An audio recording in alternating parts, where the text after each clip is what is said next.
Hi friends, it's me Sudheesh. നമ്മൾ ഇന്ന് discuss ചെയ്യാൻ പോകുന്നത് ഹോം റെന്റ് റൂൾ 2025, അതായത് വാടക കരാർ നിയമത്തിൽ വന്ന ചില മാറ്റങ്ങളെ കുറിച്ചിട്ടാണ് നമ്മൾ ഇന്ന് ഡിസ്കസ് ചെയ്യാൻ പോകുന്നത്.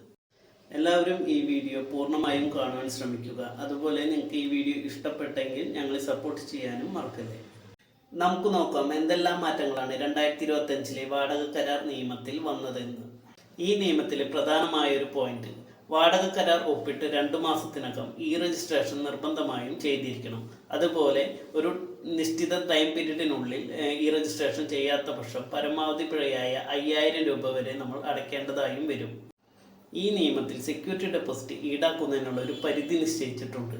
റെസിഡൻഷ്യൽ പർപ്പസിനുള്ള കെട്ടിടങ്ങൾക്ക് 2 മാസ വാടക മാത്രമേ ഈടാക്കാനാവൂ. അതുപോലെ കൊമേഴ്ഷ്യൽ പർപ്പസിനുള്ള കെട്ടിടങ്ങൾക്ക് പരമാവധി 6 മാസം വരെയുള്ള വാടക ഈടാക്കാവുന്നതാണ്. അതുപോലെ വാടകക്കാരെ ഒഴിപ്പിക്കുന്നതിന് 3 മാസം മുമ്പ് അവർക്ക് നോട്ടീസ് കൊടുക്കണം. വാടകക്കാരും കെട്ടിട ഉടമസ്ഥരും തമ്മിലുള്ള പ്രശ്നങ്ങൾ തീർപ്പാക്കുന്നതിന് പ്രത്യേക ട്രൈബ്യൂണൽ സ്ഥാപിച്ചിട്ടുണ്ട്. ഇതിൽ 60 ദിവസത്തിനുള്ളിൽ പ്രശ്നം തീർപ്പാക്കുന്നതാണ്. ഇതുപോലെ കെട്ടിട ഉടമസ്ഥർക്കും അനുകൂലമായ നിയമങ്ങൾ ഇതിൽ പറഞ്ഞിട്ടുണ്ട്. അതിൽ പ്രധാനമായ ഒരു പോയിന്റ്, വാടക വരുമാനത്തിന്മേലുള്ള TDSന്റെ പരിധി 2 ലക്ഷത്തിൽ നിന്നും 6 ലക്ഷമായി ഉയർത്തിയിട്ടുണ്ട്.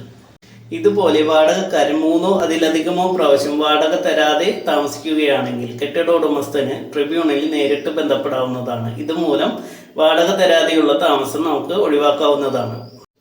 വാടക ഭവന വിപണിയിലെ സ്ഥിരത കൊണ്ടുവരുന്നതിനായിട്ടാണ് ഈ നിയമം കൊണ്ടുവന്നത്. ഈ നിയമത്തെക്കുറിച്ച് കൂടുതൽ അറിയുന്നതിനായി ഞങ്ങളുടെ ചാനൽ ക്യാപിറ്റാക്സ് ഇന്ത്യ സബ്സ്ക്രൈബ് ചെയ്യൂ. താങ്ക്